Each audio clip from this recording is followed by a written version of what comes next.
डालिए। Hello students, good afternoon. ये video Hindi medium के बच्चों के लिए है, 10th क्लास के लिए। जैसे हम दैनिक जीवन में कुछ क्रियाकलाप देखते हैं, जैसे गर्मियों में दूध का फटना,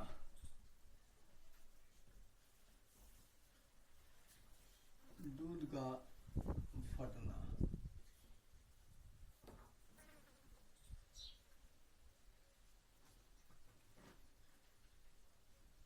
रूम टेम्परेचर के ऊपर, सामान्य तापमान के ऊपर भी दूध, जैसे जो गर्मियों में 40-45 डिग्री तापमान पहुंच जाता है, दूध फट जाता है। लोहे को जंग लगना, जंग लगना, भोजन का पकना, भोजन का पाचन होना, ये ऐसे क्रियाकलाप हैं जो हम हमारे दैनिक जीवन में डेली देखते हैं, प्रतिदिन देखते हैं। इनमें क्या हो रहा है? सोचे आप, जो शुरुआती पदार्थ है उसका क्या होता है?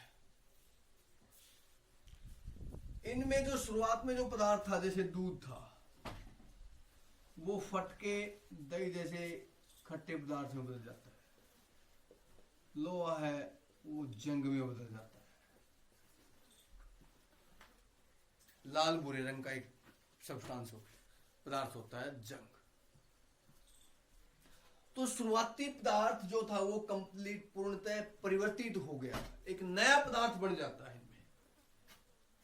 तो ये ऐसा परिवर्तन जिसमें नए पदार्थ बनते हो, वो रासायनिक परिवर्तन कहलाते हैं। और रासायनिक परिवर्तन ही रासायनिक अभिक्रिया कहलाती है।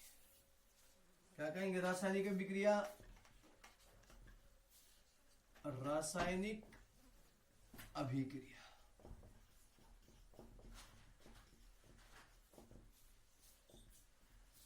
ऐसा परिवर्तन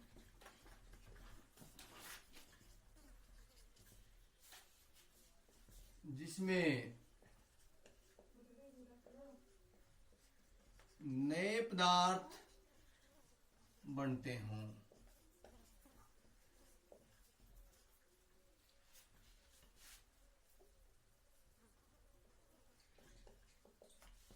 नए पदार्थ बन जाते हो, जैसे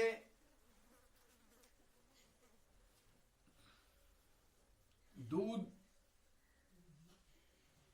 से दही में बदलना। अब जैसे हमने मैग्नीशियम लिया, इसको वायु में जला दिया, ऑक्सीजन के साथ गर्म कर दिया, जला दिया, तो मैग्नीशियम ऑक्साइड एक चूर्ण बन जाता है, चूर्ण सा, मैग्नीशियम ऑक्साइड।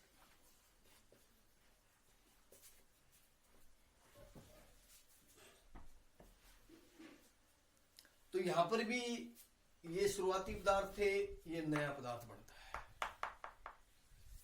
तो नया पदार्थ जिसमें बनता हो वो परिवर्तन रासायनिक परिवर्तन या रासायनिक अभिक्रिया कहलाते हैं। रासायनिक अभिक्रिया में जो भाग लेने वाले पदार्थ हैं, ये इधर वाले, इनको अभिकारक कहा जाता है। रासायनिक अभिक्रिया में भाग लेने वाले पदार्थ अभिकारक कहलाते हैं। इसमें जो बन जाता है ये मैग्नीशियम ऑक्साइड, ये उत्पाद रासायनिक अभिक्रिया में बनने वाले पदार्थ। रासायनिक अभिक्रिया में जो पदार्थ भाग लेते हैं वो अभिकारक कहलाते हैं, और जो पदार्थ बन जाते हैं वो उत्पाद कहलाते हैं। ऐसे पहचान नहीं आए तो ये तीर का निशान लेगा, जिसका हेड है। आमतौर पर बहुत सी क्रियाओं में ऐसे भी मिल जाता है निशान, तो लेकिन आपके लेवल पे नहीं मिलता है, ऐसे ही मिलते हैं। इस तीर के निशान का जो सिरा है, सिर, उसकी तरफ उत्पाद है, और जो इसकी पूंछ है ये, इसकी तरफ अभिकारक होते हैं। तो रासायनिक अभिक्रिया में भाग लेने वाले पदार्थ अभिकारक होते हैं, बनने वाले पदार्थ उत्पाद होते हैं। तो रासायनिक अभिक्रिया क्या है, ये कितने प्रकार की होती हैं, रासायनिक समीकरण क्या है, उनको कैसे हम संतुलित करेंगे, यही हमारा लेसन है, पाठ है, रासायनिक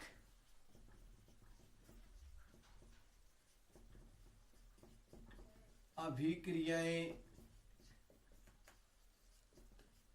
और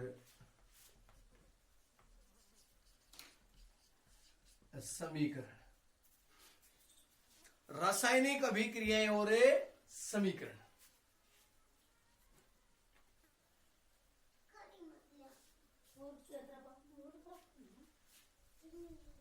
ये हमारा पाठ 1 है।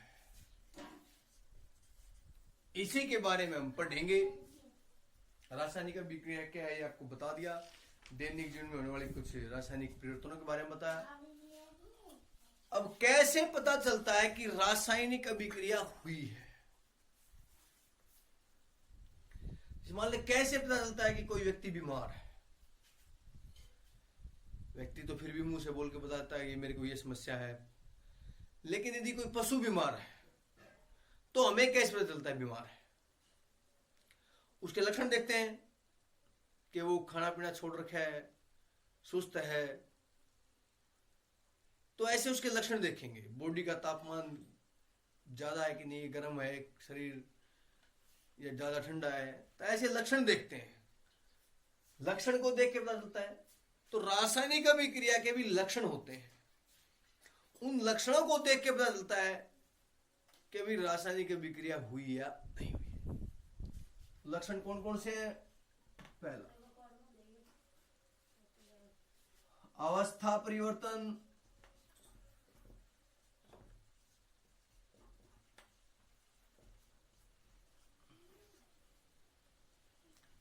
रंग परिवर्तन,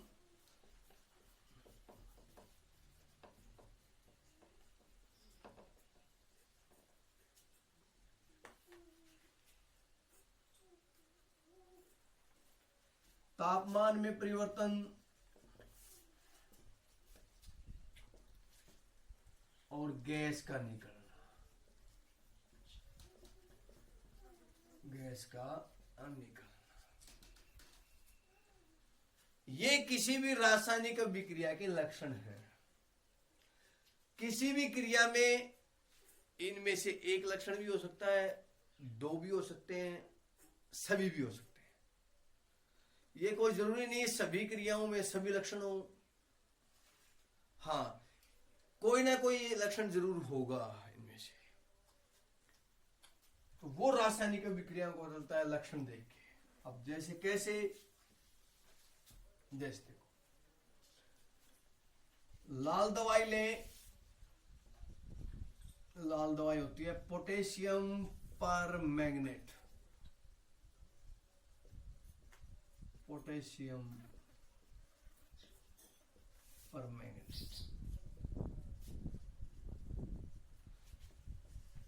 एक बीकर के अंदर कांच के गिलास में लाल दवाई घोल ली पानी के अंदर, KMnO4 पोटेशियम परमैंगनेट डाल दिया इसमें, तो इसका कलर गुलाबी हो जाएगा, गुलाबी रंग इस पानी का। अब धीरे धीरे इसमें ऊपर से नींबू की बूंद डालते हैं। नींबू की बूंद जैसे डालेंगे, नींबू की बूंद डालने पर जैसे जैसे नींबू का रस इसमें जाएगा, इसका गुलाबी रंग फीका पड़ता जाएगा, इसका गुलाबी रंग धीरे धीरे अड़का होता जाएगा। एक स्टेज ऐसी आएगी सारा गुलाबी रंग खत्म हो जाएगा। तो रंग में परिवर्तन हुआ, रंग में परिवर्तन हुआ। कैसे हुआ? इस लाल दवाई, लाल दवाई और जो नींबू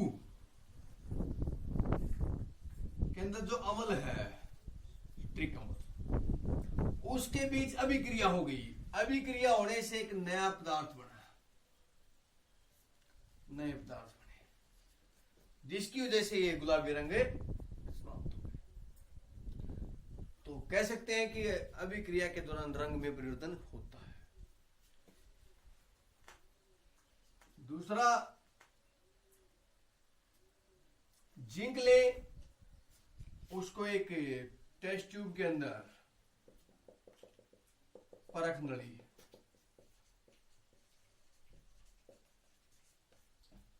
जिंक के टुकड़े डाल दें इसमें,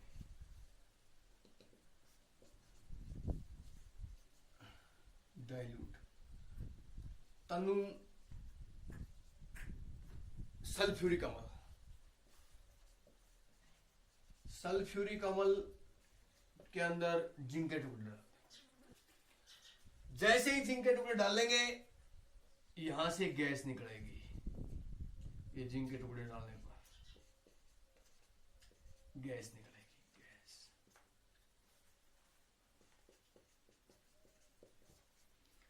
ये जो गैस होगी हाइड्रोजन गैस होगी, हाइड्रोजन, हाइड्रोजन गैस।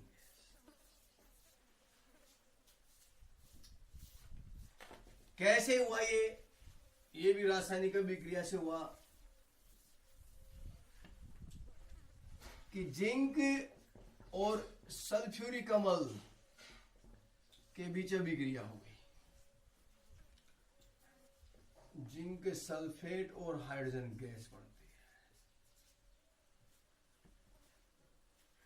अब पहचान क्या है इस हाइड्रोजन गैस की? ये गैस यहां टेस्ट ट्यूब के मुंह में निकल रही है। जब इसके पास एक जलती हुई मैच स्टिक लेके आएंगे, माचिस की तिल्ली, जलती हुई माचिस की तिल्ली, तो ये पोप की धमनी के साथ जलती है, पोप की धमनी, आवाज आएगी पोप, ऐसे बोलेगी और ये जलेगी। ये हाइड्रोजन गैस की पहचान है। तो यहां गैस निकल रही है, तो गैस निकलना भी एक रासायनिक अभिक्रिया का लक्षण है। बहुत सी अभिक्रियाओं में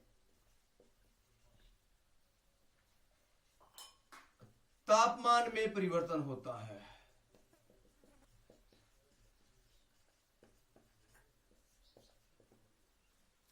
बहुत सी ऐसी अभिक्रियाएं जहां तापमान बदलता है, या तो तापमान बढ़ जाता है या घट जाता है, कम हो जाता है। एक बहुत ही सिंपल साधारण से अभिक्रिया बता रहा हूं, चूना। सफेदी के लिए एक चूना लेके आते हैं, उस चूने को पानी में डाल लें, पानी में डालने पर वो चूने का पानी बन जाता है।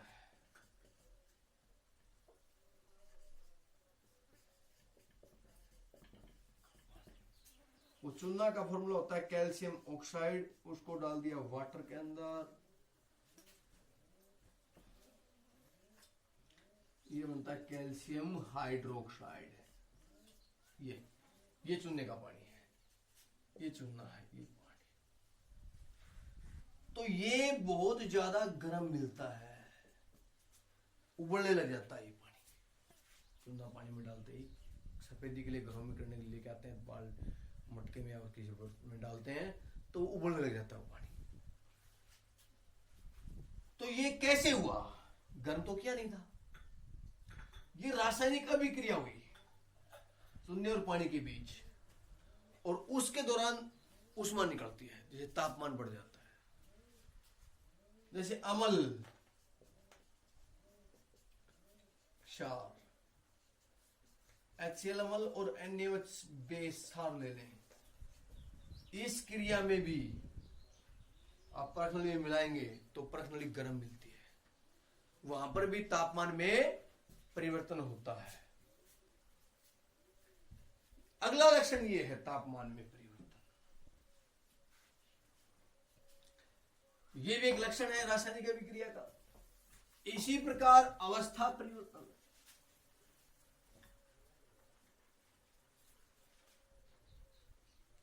अवस्था परिवर्तन,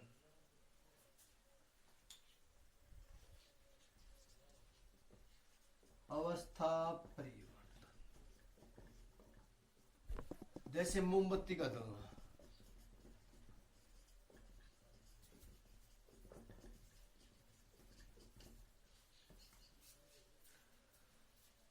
मोमबत्ती जलेगी तो वहां जो मोम है, ठोस है, उससे द्रव में बदलता है। एक उसके दौरान गैस भी निकलती है, गैस निकलती है कार्बन डाइऑक्साइड, दिखती नहीं है लेकिन आप आधा को उसका धुआं ब्लैकिश हो जाएगा, कार्बन के कण, गैस निकलना, गैस भी निकलती है। अवस्था परिवर्तन, तापमान भी, ऊष्मा भी देती है वो। तो यहां तीनों लक्षण हो गए। तो ये लक्षण है एक रासायनिक अभिक्रिया के, रंग बदल जाए, अवस्था बदल जाए, तापमान बदल जाए या गैस निकले, इनमें से कोई भी एक लक्षण हो या एक से अधिक हो या सभी हो तो वो रासायनिक अभिक्रिया के लक्षण होंगे। कोई भी लक्षण होगा तो उसको देख के हम कह सकते हैं रासायनिक अभिक्रिया हुई है। क्लियर?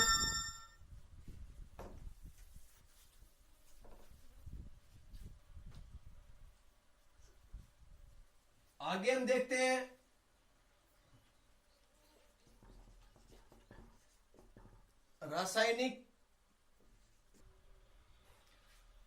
रासायनिक समीकरण क्या है। रासायनिक समीकरण, अब जैसे एक अभिक्रिया देखो, हम लिखें जिंक व सल्फ्यूरिक अम्ल मिलकर जिंक सल्फेट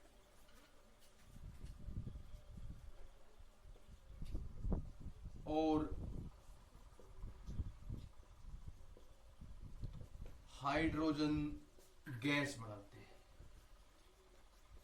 गैस बनाते हैं।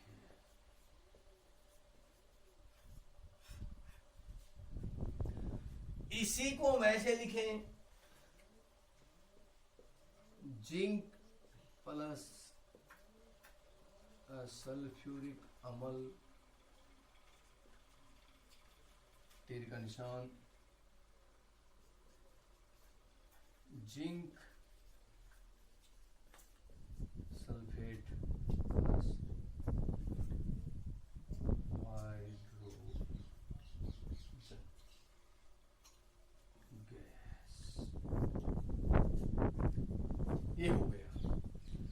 अब इसी को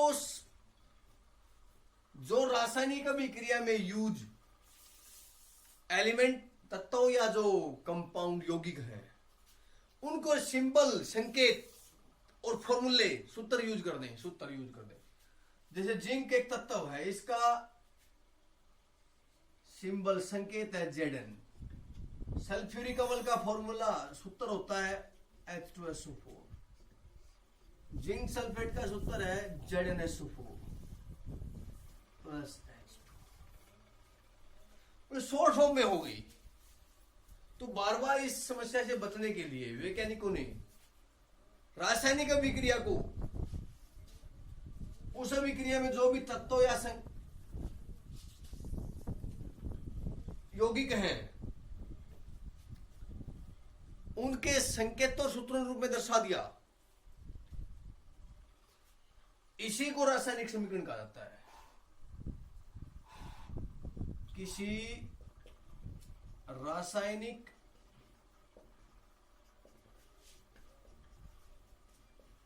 अभिक्रिया में प्रयुक्त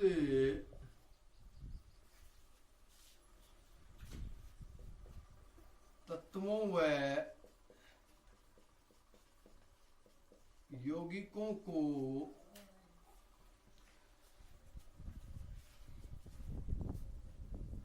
उनके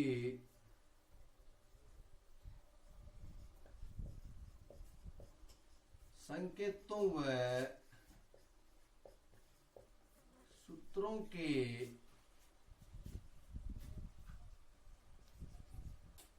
रूप में दर्शाना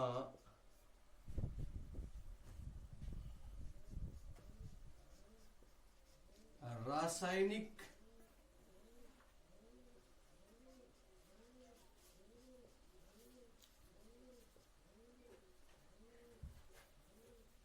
समीकरण कहलाता है।